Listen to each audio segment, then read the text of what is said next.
Bersyukur selalu bagi kasih-Mu di dalam hidupku,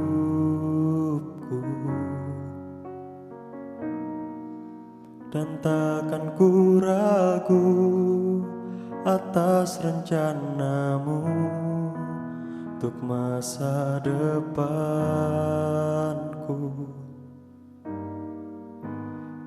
Sebagai Bapa yang baik,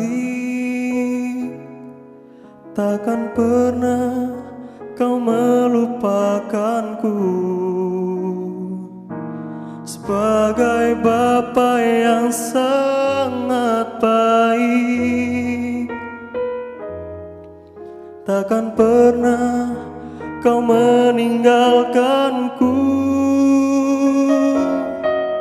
Ku kan menari dan bersuka karena-Mu, oh Yesusku, dan ku kan minum air-Mu bagai rusa rindu. Selalu ku hidup dalam-Mu dan hidup-Mu di dalamku, oh Yesusku. Kau sangat ku cinta.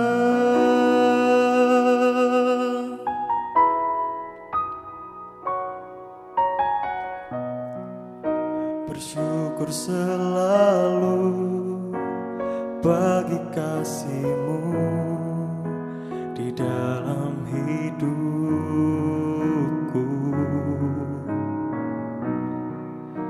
dan takkan ku ragu atas rencana-Mu untuk masa depanku.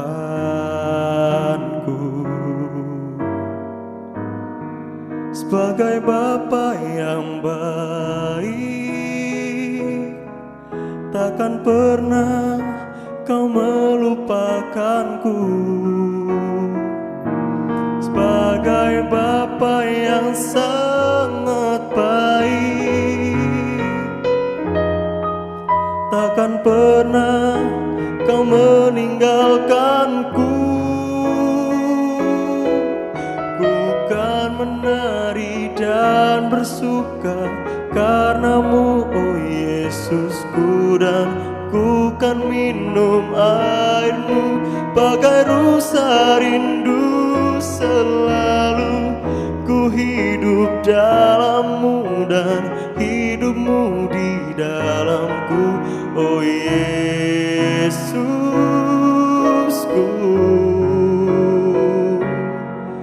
Ku kan menari dan bersuka karena-Mu, oh Yesusku, dan ku kan minum air-Mu bagai rusa rindu.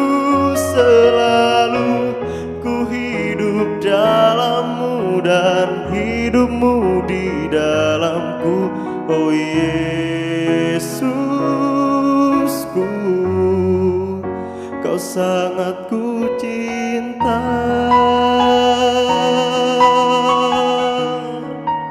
Kau sangat ku cinta.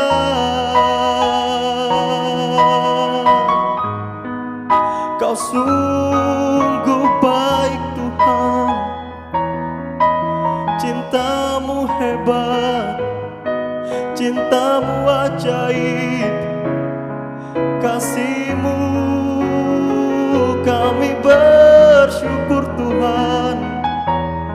Terima kasih buat kasih-Mu, buat cinta-Mu Tuhan. Haleluya. Terima kasih.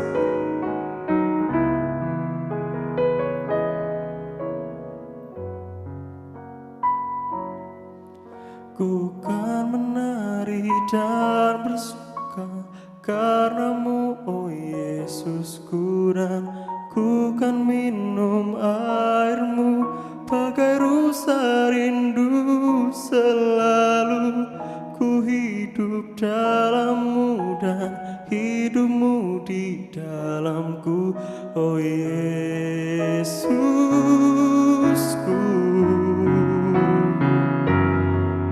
Ku kan menari dan bersuka karenamu, oh Yesusku, dan ku kan minum airmu bagai rusa rindu selalu. Ku hidup dalammu dan hidupmu di dalamku, oh Yesusku. Kau sangat ku cinta.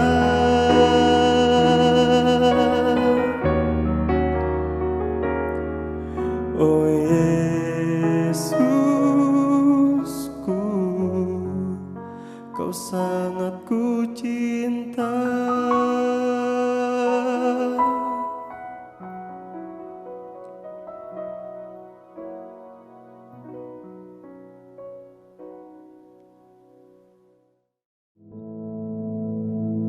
Our Father, which art in heaven, hallowed be thy name. Thy kingdom come, thy will be done in earth as it is in heaven. Give us this day our daily bread, and forgive us our debts, as we forgive our debtors. And lead us not into temptation, but deliver us from evil. For thine is the kingdom, and the power, and the glory, forever. Amen.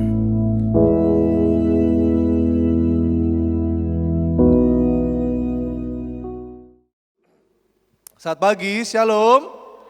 Lebih bersemangat lagi, shalom. Haleluya.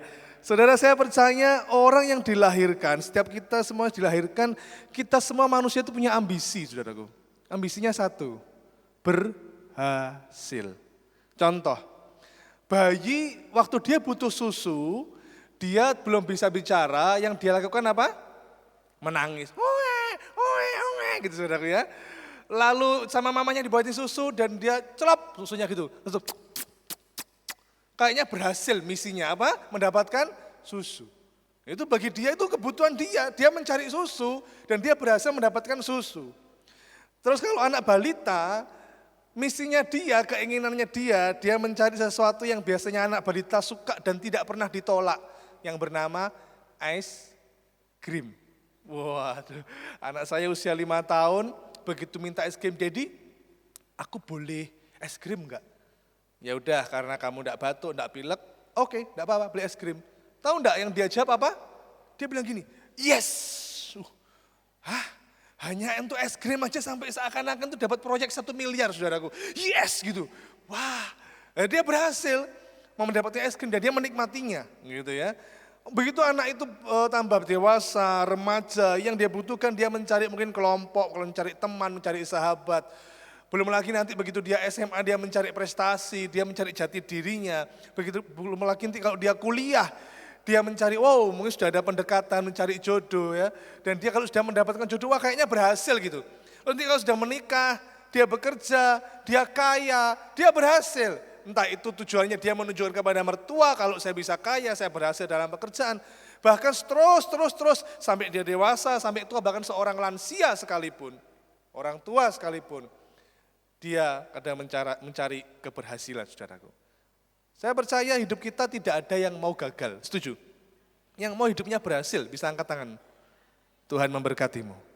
Saudara, bagaimana Pak caranya supaya berhasil? Yuk kita lihat. Ada seorang raja, saudaraku, yang hidupnya dibuat Tuhan berhasil. Ya, pasti saudara dalam hati bilang gini, wah pasti Daud. Nah, bukan saudaraku ya. Saya akan membahas, ya Daud memang orang yang berhasil, raja yang berhasil ya. Kita akan lihat raja lain, yaitu yang bernama Uzia. Kita baca dalam 2 Tawarik, pasal 26, ayat 4 dan 5.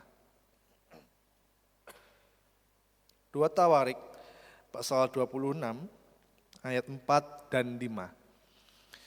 Mari kita baca bersama-sama. 1, 2, 3. Ia melakukan apa yang benar di mata Tuhan, tepat seperti yang dilakukan Amasya ayahnya. Ia mencari Allah selama hidup Sakaria, yang mengajarnya supaya takut akan Allah, dan selama ia mencari Tuhan, Allah membuat segala usahanya berhasil. Dari sini kita tahu bahwa keberhasilan itu bukan tujuan loh saudaraku. Jadi kalau yang tadi bilang, yang mau berhasil, angkat tangan, tidak salah, tidak salah. Tapi mari kita bukan fokuskan hidup kita untuk keberhasilan. Berhasil itu adalah akibat, katakan akibat, 1, 2, 3. Akibat dari apa Pak? Akibatnya berhasil, berarti ada sesuatu yang harus dilakukan. Di ayat ini dikatakan Raja Uzia itu dia mencari Tuhan. Dan itulah poinnya yang membuat dia berhasil. Dia tidak mencari keberhasilan dulu, tidak saudaraku. Dia tidak mencari kekayaan dulu, enggak saudaraku. Dia tidak mencari apa yang menjadi kebutuhannya, apa yang menjadi keinginan hatinya, enggak. Itu bukan yang utama. Sekali lagi saya bilang orang punya ambisi untuk berhasil, tidak salah saudaraku. Tapi ingat, jangan jadikan itu yang utama. Jadikan yang utama adalah mencari Tuhan. Oh iya harus saudaraku, saya bersyukur. Saya melihat jemaat di tempat ini setiap pagi sudah mulai mencari Tuhan. Setiap pagi mencari Tuhan. Di sini yang setiap pagi selalu hadir, bisa lambaikan tangan yang selalu hadir. Haleluya saudaraku. Ayo kita juga mencari Tuhan hari-hari ini. Sayang sekali saudaraku, ya saya bilang enggak semua. Ada jemaat yang memang benar-benar murni, cari Tuhan itu ada.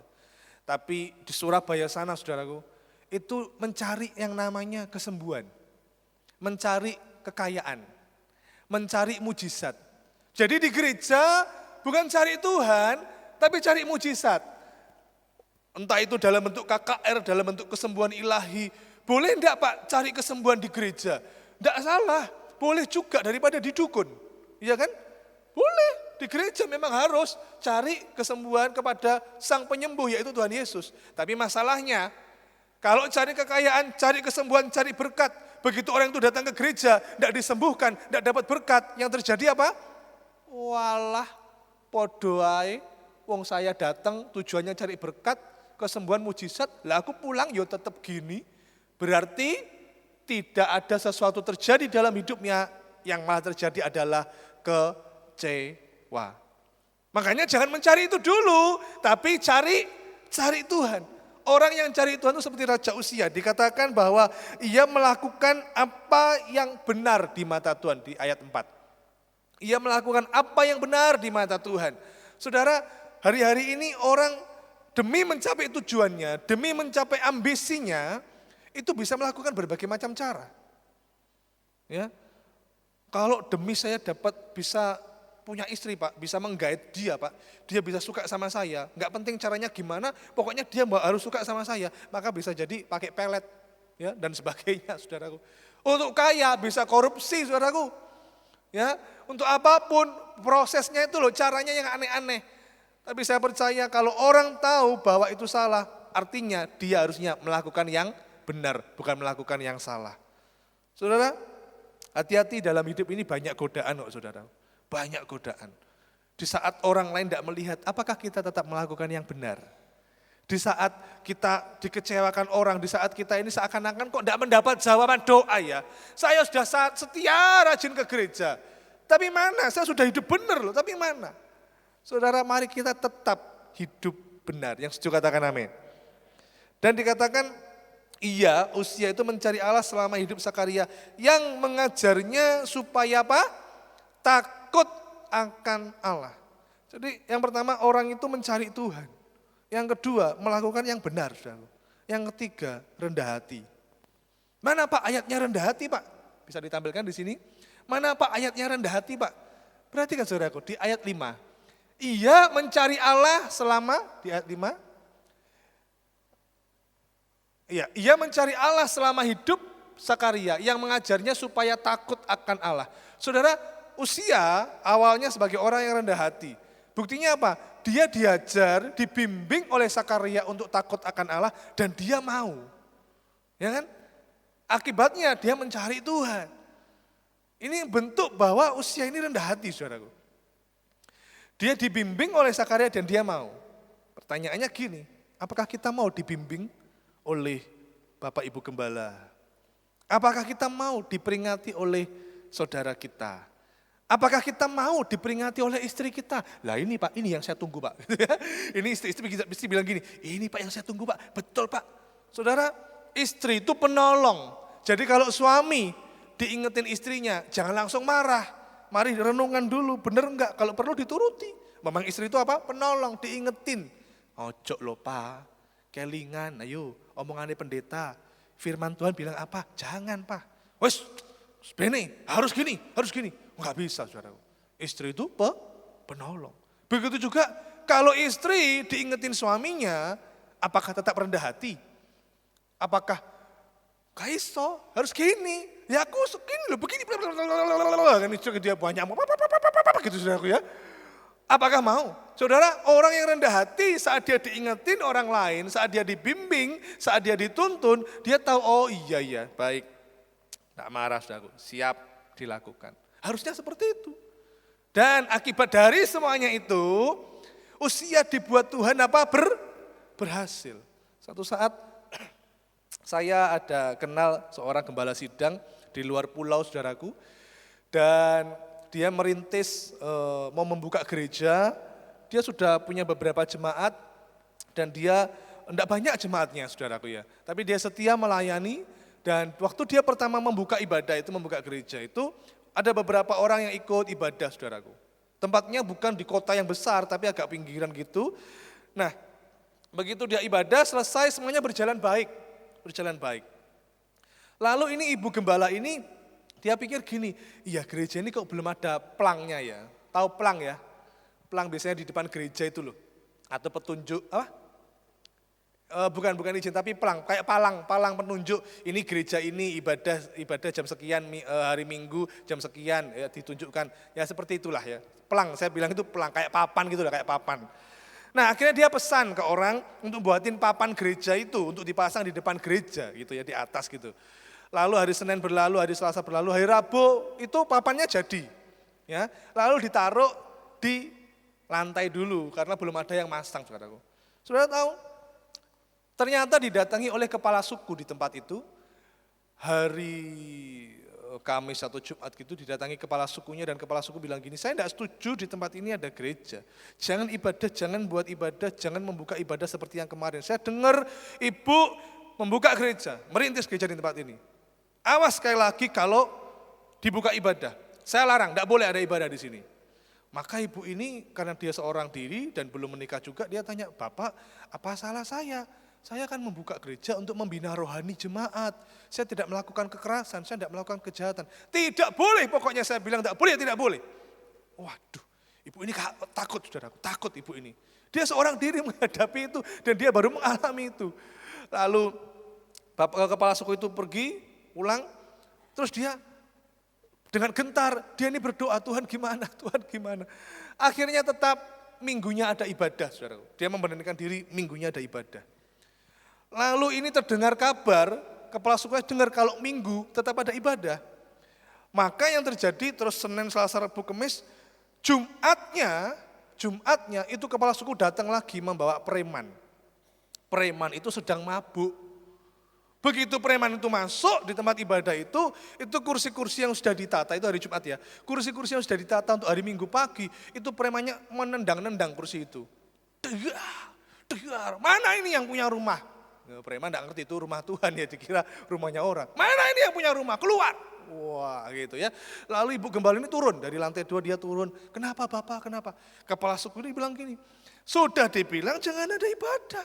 Kamu masih tetap ada ibadah. Enaknya diapain ini? Nah kepala sukunya bilang kepada preman ini. Premannya bilang, awas kalau ada ibadah aku bakar tempat ini. Dia sambil pegang kursinya dilempar kursinya.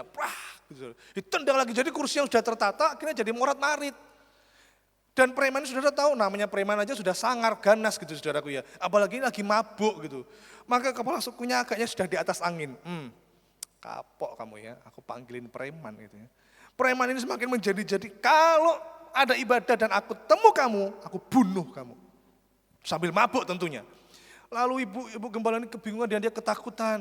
Dia bilang, sebentar Bapak ya, sebentar saya naik ke atas dulu. Saudara, apa yang dilakukan di atas? Begitu dia ke atas, dia mencari Tuhan. Dia berdoa, Tuhan, tolong Tuhan. Aku tidak tahu gimana caranya Tuhan, ini kan pekerjaanmu Tuhan. Tolong Tuhan, dan dia menyembah Tuhan. Tolong Tuhan, yang di bawahnya dengar saudaraku. Dia dengar di bawah, glungdak gitu saudaraku. Lalu beberapa menit berikutnya dia turun, setelah dia berdoa dia mencari Tuhan. Begitu dia turun, dia tanya kepada kepala sukunya, Bapak tolong, boleh ya ada ibadah? Sudah dibilang tidak boleh, masih minta tolong lagi. Lalu tiba-tiba saudaraku, itu preman, dia lihat ada sebuah papan gereja yang disandarkan di tembok. Preman itu bilang gini, apa itu? Oh Bapak itu papan gereja Bapak, supaya tahu jam berapa ibadahnya. Preman itu bilang gini, loh kenapa kok ditaruh di lantai? Itu harusnya dipasang di atas, di depan itu, di depan bangunan ini ya. Besok harus dipasang itu di depan bangunan ini. Awas kalau besok ini papan masih ada di lantai dan tidak dipasang, aku hajar kalian ya. Bilang gitu. Ini ibu kembali gini. Kepala sukunya ada heran. Lalu itu premannya belum selesai sampai situ. Premannya toleh kanan, toleh kiri. Ini kenapa ini kursinya kok jadi semrawut begini? Kursinya kok kesana kemari? Kamu sini. Dia panggil kepala sukunya. Ayo, tata ini kursi ya, tata kursi ini. Ini harus ditata dengan rapi. Ini tempat apa ini? Tempat apa ini? Oh Bapak, ini tempat gereja Bapak. Ini kayaknya sudah mulai di atas angin ini gembalanya ini. Ya udah, kalau begitu minggu besok harus ada ibadah, itu papan harus terpasang, kursinya harus rapi semua. Itu kepala suku jadi mengkeret saudaraku. Kalau tidak ada ibadah, awas yang larang ibadah, aku hajar dia, aku bantai dia. Itu saudaraku. Tuhan bisa merubah keadaan, saudaraku. Yang setuju katakan amin. Haleluya. Tepuk tangan dulu untuk Tuhan, saudaraku. Dan sejak itu gereja itu ada. Gereja itu ada. Saudara cari Tuhan dulu. Bukan cari keberhasilan. Bukan cari keberuntungan dulu, bukan. Tapi orang yang mencari Tuhan pasti berhasil, pasti beruntung. Yang setuju katakan amin. Mari kita lihat akhir hidup Raja Uzia, saudaraku. Sayang sekali Raja Uzia tidak menjaga hati, saudaraku. Sudah dibuat Tuhan termasyur, kalau saudara lihat di ayat 15, saudaraku. Di situ dia menciptakan alat-alat perang, ciptaan seorang ahli, dan juga senjata dapat menembakkan anak panah. Kalau saudara pernah lihat film-film kolosal yang pakai anak panah, lalu pakai pelontar api itu saudaraku ya. Kayak batu dilontarkan dari benteng dari atas, bam gitu. Ya ini saudaraku. Dan nama raja itu di ayat 15 termasyur sampai ke negeri-negeri yang jauh karena ia ditolong dengan ajaib sehingga menjadi kuat. Sayang ini Uzia ini ditolong dengan ajaib. Dia lupa sang penolongnya siapa, dia lupa itu. Jadi kalau saudara hidup saudara ditolong, ingat yang nolong itu yang ajaib. Bukan yang kita alami ajaib. Yang saya alami keajaiban. Iya betul, itu betul saudaraku. Tapi ingat yang kita alami keajaiban itu ada yang berbuat. Yaitu sang pembuat keajaiban. Tuhan Yesus saudaraku. Dan kita lihat akhir hidup Uzia, memprihatinkan saudaraku. Cari Tuhan. Hidupnya benar. Rendah hati, diajar Zakaria, oke. Takut akan Tuhan, oke. Tapi ingat, kita ini bukan robot. Betul ya? Kita punya pribadi. Hati yang menjaga adalah kita. Makanya di Amsal dikatakan jagalah hatimu dengan segala kewaspadaan. Maksudnya kita ini punya komitmen menjaga hati. Saat kita mulai berhasil, saat kita mendapatkan akibat dari keberhasilan tadi, kita beruntung, kita berjaya, rumah tangga baik, ekonomi diberkati, pelayanan berkembang. Wow, kita jadi orang yang wow, ingat.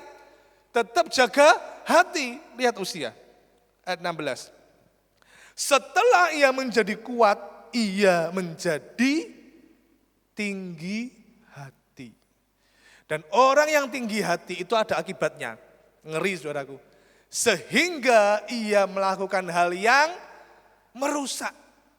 Dulunya saudaraku enggak. Kalau saudara baca di ayat-ayat sebelumnya, wah dia menaklukkan kota-kota, dia membuat senjata perang, dia membuat panah, membuat batu-batu yang bisa dilontarkan. Wah bagus saudaraku, kreatif banget saudaraku. Tapi begitu orang itu tinggi hati, yang terjadi adalah hal yang merusak saudaraku. Tinggi hati itu dengan kata lain, ya itu kembarannya sombong saudaraku ya. Saudara pernah menjumpai iya Pak betul Pak, saya punya teman, punya saudara itu engkres, tahu engkres? Omongan nih Pak, gede-gede Pak, jeketek, orang ini apa-apa nih. Saya punya teman saudaraku, itu dari SD, sahabat saya saudaraku, dari SD sampai sekarang saudaraku. Cuma saya sudah kenal, wataknya itu sudah kenal. Ini teman saya, ini seorang pembohong saudaraku. Tapi saya jadi sahabatnya saya omongi.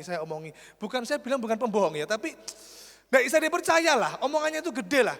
Sudah dari SMP, SMA, kuliah, lama nggak ketemu. Begitu kuliah tuh lama nggak ketemu, lama kira-kira ada 10 tahun lebih saudaraku. Ketemu di Surabaya. Ya kan ketemu, loh piye kabare? Wah ngomong ngobrol bla bla bla bla bla. Ayo makan yuk, makan kita makan gudeg saudaraku. Makan gudeg ngobrol bla. Ya apa kamu? Dia bilang gini, iya aku ini bentar lagi kira-kira 3 bulan lagi aku mau ke Amerika. Oh iya? Iya. Aku mau ke Amerika, aku punya bisnis di sana. Sudah ngerintis kok. Kokoku sudah di sana, aku tinggal masuk, nanti aku jadi orang kaya, berhasil, gampang. Terus saya guyonan gini, cok lali loh yang aku. Lah saya itu hanya guyonan aja. Gak lah. Ya walaupun kamu di Surabaya, kamu tidak seberapa sih. Nanti saya di Amerika, saya bus gitu. Wah bagus, saya bilang, bagus tapi cok lupa Tuhan loh ya, harus ibadah loh. Yolah gampang itu, yang penting ke Amerika dulu, berhasil dulu. Kapan? Ya kurang lebih 2 bulan lagi atau 3 bulan lagi saya ke sana. Pasti bisa masuk, pasti. Aku punya koko dan aku sudah merintis usaha di sana itu, bisa. Wah bagus, Tuhan memberkati kamu. Saya bilang gitu saudaraku.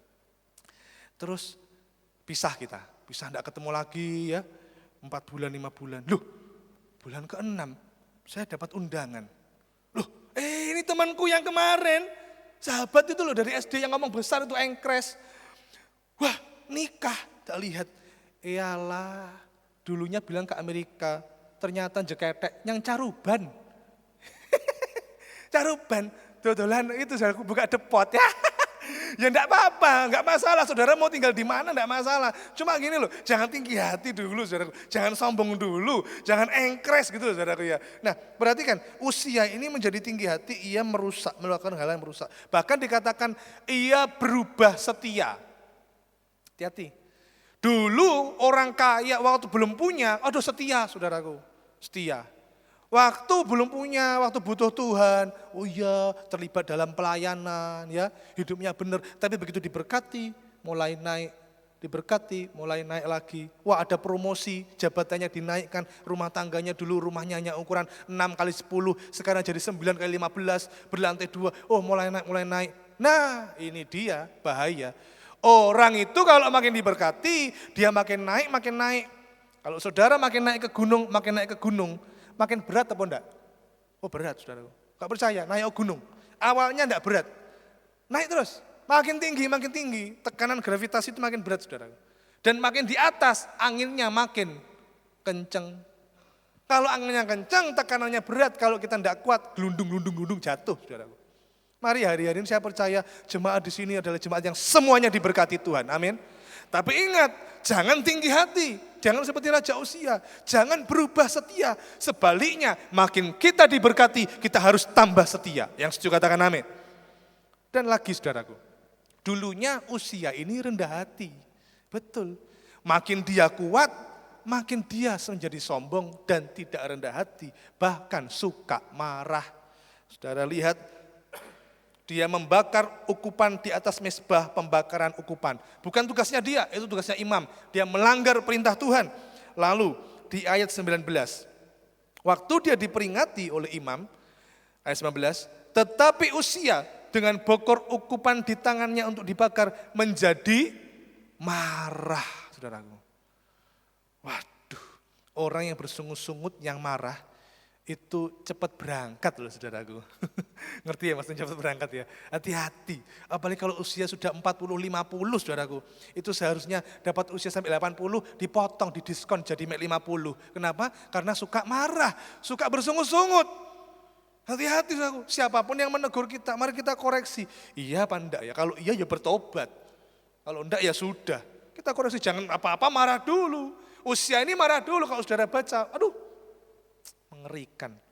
Raja yang berhasil, dicarinya berhasil, mencari Tuhan, hidup benar, rendah hati.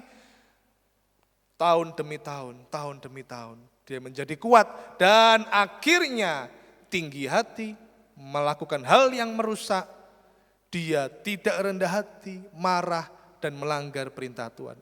Apa akibatnya? Di akhir hidup Raja Usia di ayat 21, Raja Usia sakit kusta sampai kepada hari matinya. Dan sebagai orang yang sakit kusta, ia tinggal di sebuah rumah pengasingan karena ia dikucilkan dari rumah Tuhan. Sudah lihat? Orang yang berhasil. Hilang. Saudara pernah menjumpai seperti itu? Atau mendengar kabar, itu loh pendeta, itu loh berhasil. Saudaraku. Luarnya berhasil, saudara tidak tahu rumah tangganya. Pelayanannya hebat, saudara tidak tahu kesehatannya. Saudara, ayo kita tetap mencari Tuhan. Bukan lagi seperti tadi saya bilang, orang tujuan utamanya berhasil. Iya benar semua, iya berhasil. Bukan lagi itu. Tapi tujuan utama kita mencari Tuhan, mencari perkenan Tuhan. Saya percaya saat kita mencari Tuhan dengan sungguh-sungguh, maka keberhasilan mengikuti kita. Kekayaan mengikuti kita, kemakmuran, keharmonisan dalam rumah tangga. Segala mujizat, segala berkat itu mengikuti kita. Karena kita mencari Tuhan. Mari kita bangkit berdiri. Haleluya. Kami bersyukur Tuhan. Biar kami belajar dari firman-Mu saat ini untuk kami tidak tinggi hati. Kami tidak marah. Kami tidak melakukan hal-hal yang merusak. Kami tetap mau mencari Tuhan, hidup benar, rendah hati. Kami percaya saat kami melakukan firman-Mu, mencari Engkau dengan sungguh-sungguh, membawa Tuhan sebagai prioritas dalam hidup kami. Segala yang kami rindukan, keinginan, kebutuhan kami akan mengikuti kami. Terima kasih Tuhan, yang terutama di dalam hidup ini, meninggikan nama Yesus ya Tuhan, yang terutama di dalam hidup ini, memuliakan sekali katakan yang terutama, yang terutama di dalam hidup ya Tuhan, meninggikan, kami mencari Tuhan, hal-hal yang menyenangkan hati Tuhan, perkenan Tuhan, yang terutama di dalam hidup ini, memuliakan namanya. Haleluya, haleluya. Saya mau cinta Yesus. Haleluya, haleluya. Saya mau cinta. Katakan haleluya, haleluya, haleluya. Ini hati kami Tuhan, mencintai Tuhan lebih dari segalanya. Haleluya, haleluya. Saya mau lebih lagi dengan kesungguhan hati. Katakan haleluya, haleluya, oh haleluya. Saya mau segenap hatimu. Oh haleluya, haleluya. Saya mau cinta Yesus. Lebih lembut katakan haleluya, haleluya. Ini yang kami cari, ini yang kami pinta Tuhan. Cinta Tuhan lebih lagi. Haleluya, haleluya. Saya mau cinta, oh seumur hidup kami Tuhan. Haleluya, haleluya. Saya mau cinta Yesus. Haleluya, haleluya.